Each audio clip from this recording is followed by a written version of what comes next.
할렐루야. 11월 28일 목요일 새벽 기도를 시작하겠습니다. 사도신경으로 우리의 신앙을 고백합니다. 나는 전능하신 아버지 하나님 천지의 창조주를 믿습니다. 나는 그의 유일하신 아들 우리 주 예수 그리스도를 믿습니다. 그는 성령으로 잉태되어 동정녀 마리아에게서 나시고 본디오 빌라도에게 고난을 받아 십자가에 못 박혀 죽으시고 장사된 지 사흘 만에 죽은 자 가운데서 다시 살아나셨으며 하늘에 오르시어 전능하신 아버지 하나님 우편에 앉아 계시다가 거기로부터 살아있는 자와 죽은 자를 심판하러 오십니다. 나는 성령을 믿으며 거룩한 공교회와 성도의 교제와 죄를 용서받는 것과 몸의 부활과 영생을 믿습니다. 아멘. 찬송가 200장 찬양하시겠습니다. 찬송가 200장입니다.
신약성경 요한계시록 5장 1절부터 7절까지 말씀입니다.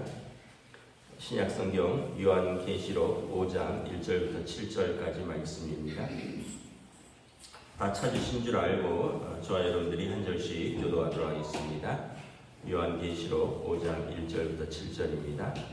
내가 봄에 보좌에 앉으신 이의 오른손에 두루마리가 있으니 안팎으로 썼고 7인으로 봉하였더라. 또 봄에 힘 있는 천사가 큰 음성으로 외치기를 누가 그 두루마리를 펴며 그 인을 떼기에 합당하냐 하나.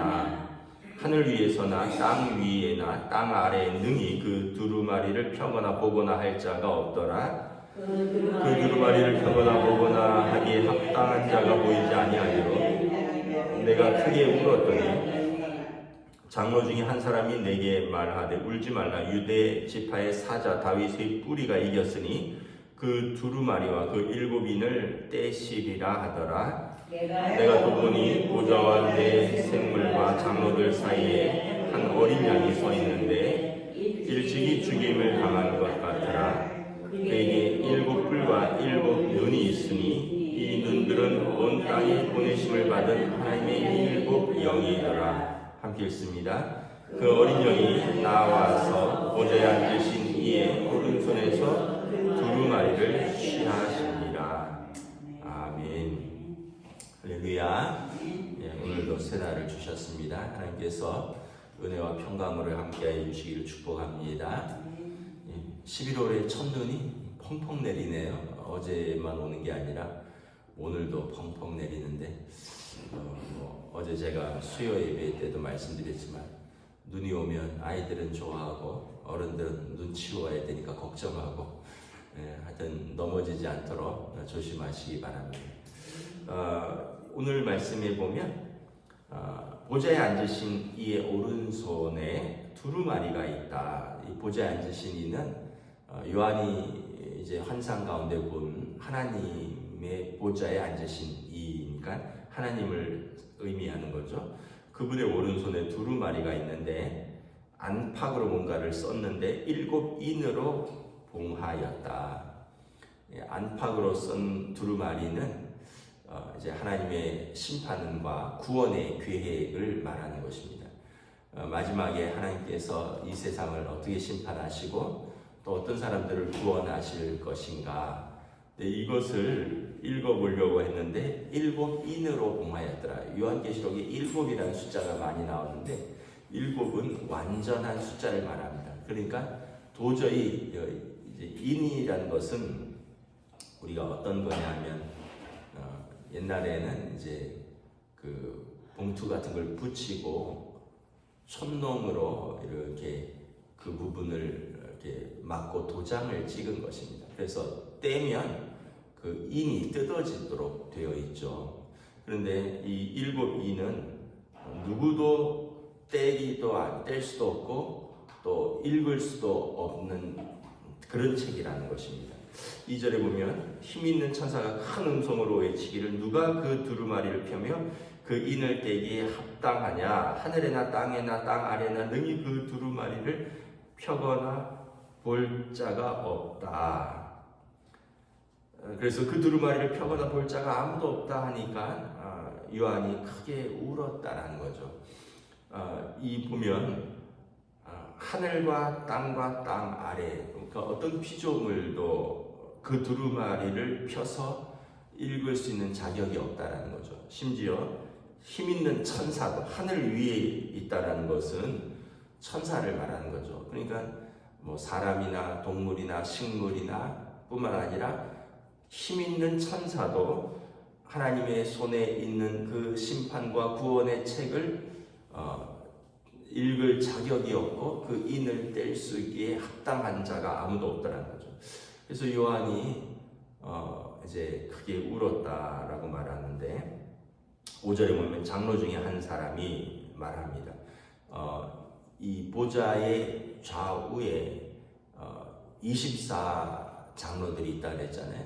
그래서 구약의 12지파를 상징하고 신약의 12제자를 상징하는 그분 중에 한 분이 요한에게 말을 합니다.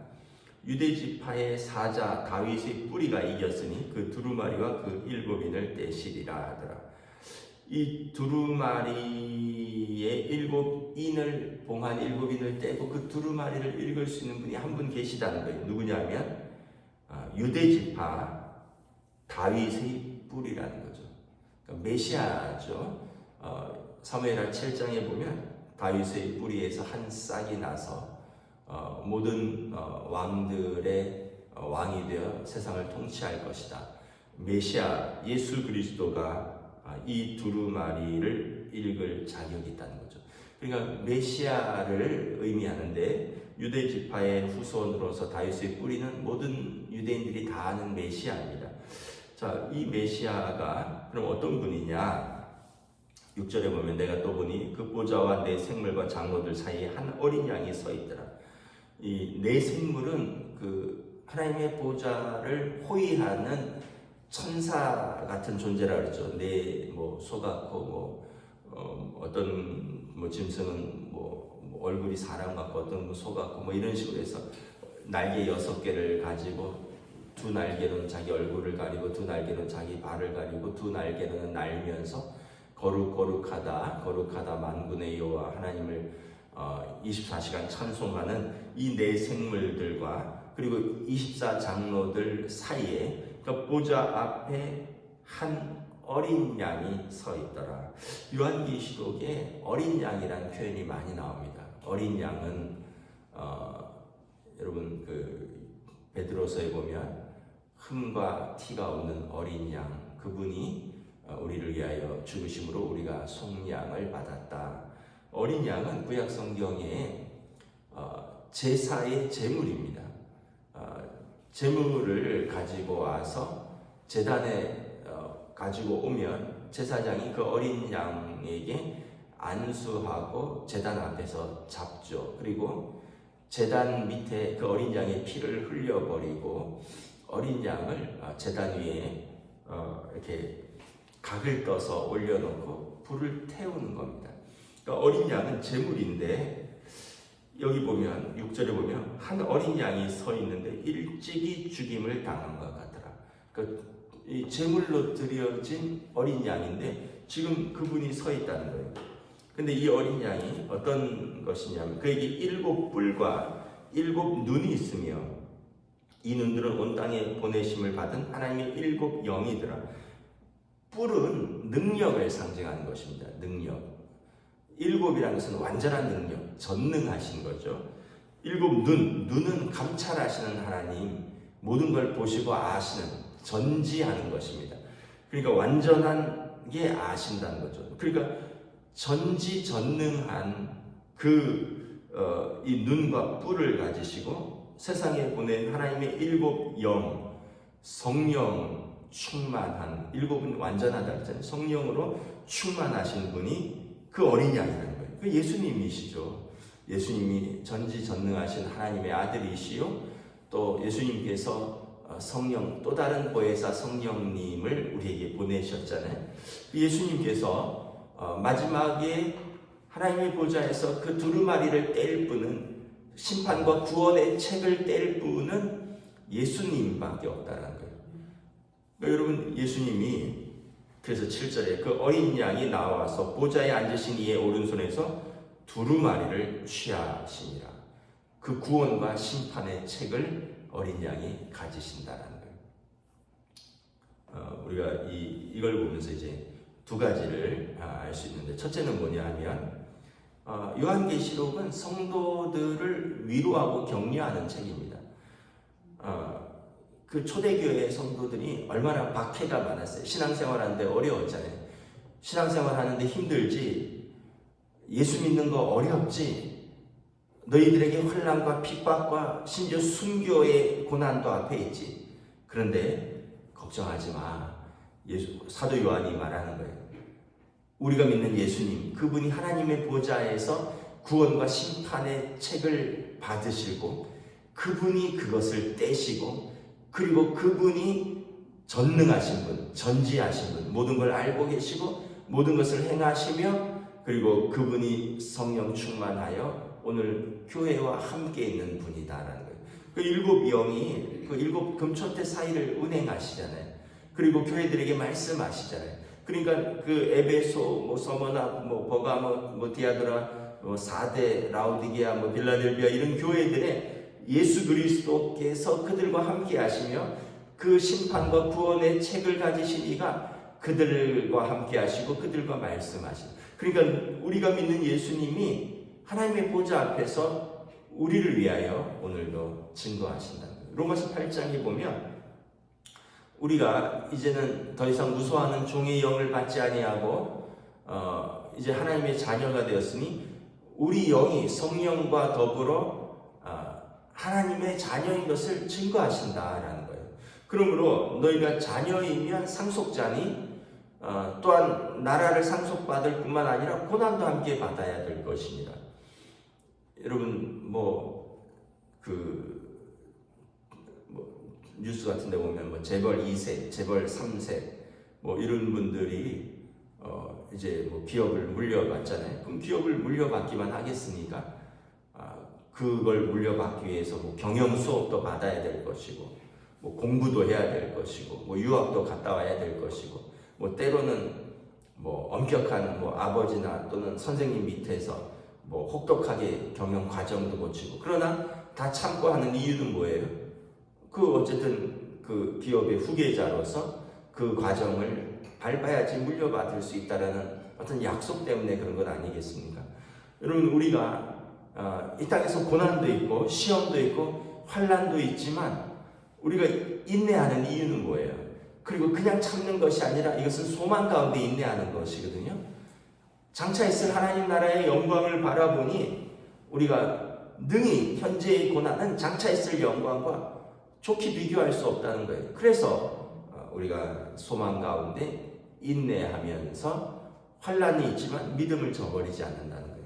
이 예수님이 우리가 믿는 그 예수님이며, 그 예수님이 하나님의 아들로서 보좌에 앉으셔서 이 구원과 심판의 책을 떼실 것이다 라는 거예요. 여러분, 얼마나 사람들이 예수 믿는 거를 되게 우습게 아는데, 성경을 읽다 보면, 특별히 요한계시록 읽다 보면 절대 우습지 않아요. 이것은 엄청난 특권이고요, 나중에 있을 엄청난 심판 앞에서 우리가 엄청난 은혜를 입는 거예요. 그래서 요한 사도가 성도들에게 이 환상을 보여주는 거고 전하는 것입니다. 그래서 걱정하지 마라. 우리 예수님이, 이 어린 양이, 십자가에 달려 죽으신 그 어린 양이 전지전능하시고 보좌에서 그 생명과 그 구원과 심판의 책을 받으실 그분이시다라는 걸 말씀하는 거예요. 그 다음에 두 번째는 뭐냐 하면, 그러기 때문에 악인들에게는 심판이 있다라는 거예요. 악인들은 반드시 심판을 받을 것입니다. 이 땅에서 안 받아도 공의의 하나님이시기 때문에 반드시 심판을 받는다. 그래서 악인은 뭐냐면 마음에 하나님 없다 생각하고 지 마음대로 사는 사람을 악인이라고 하는 거예요. 악인이라고 해서 거짓말 좀 하고 남 좀 미워하고 그런 차원이 아니에요. 그 예수 믿는 사람도 다 하잖아요. 진짜 악인은 어떤 사람이냐? 마음에 하나님이 없다 생각하고 자기 마음대로 사는 사람이 성경은 악인이라고 말합니다. 그럼 의인은 누구냐? 의인은 마음에 하나님이 있음을 알고 그리고 하나님의 뜻대로 살려고 애를 쓰는, 믿음으로 사는 사람이 의인인 거예요.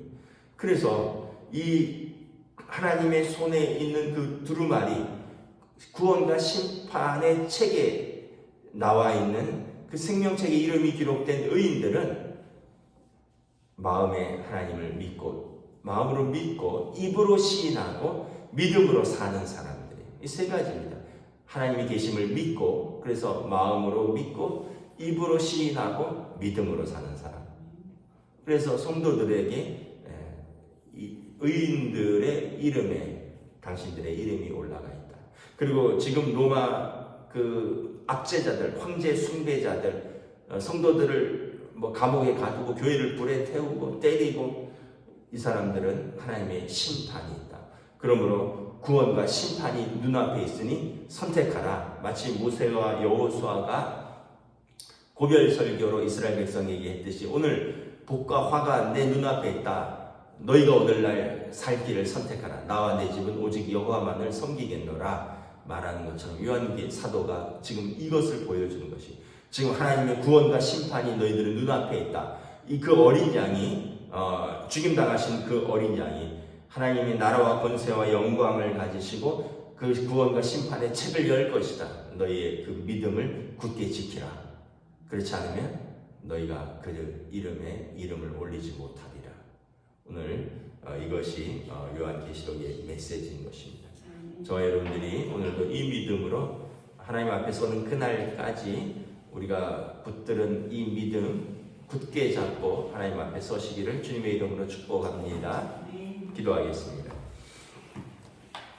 하나님 은혜를 감사합니다. 오늘 주신 말씀을 통하여 다시 한번 우리의 믿음은 추상적인 것이 아니라 또 우리의 믿음은 뜬구름 잡는 믿음이 아니라 하나님 보좌 앞에서 구원과 생명의 책을 열 때에 그때 그 믿음의 이름이 기록되었느냐 기록되지 아니하고 심판을 받느냐 사느냐 죽느냐 영원히 사느냐 영원히 죽느냐에 중차대한 문제라는 것을 깊이 다시 한번 인식하고 오늘 우리의 삶에서 믿음으로 승리할 수 있기를 원합니다.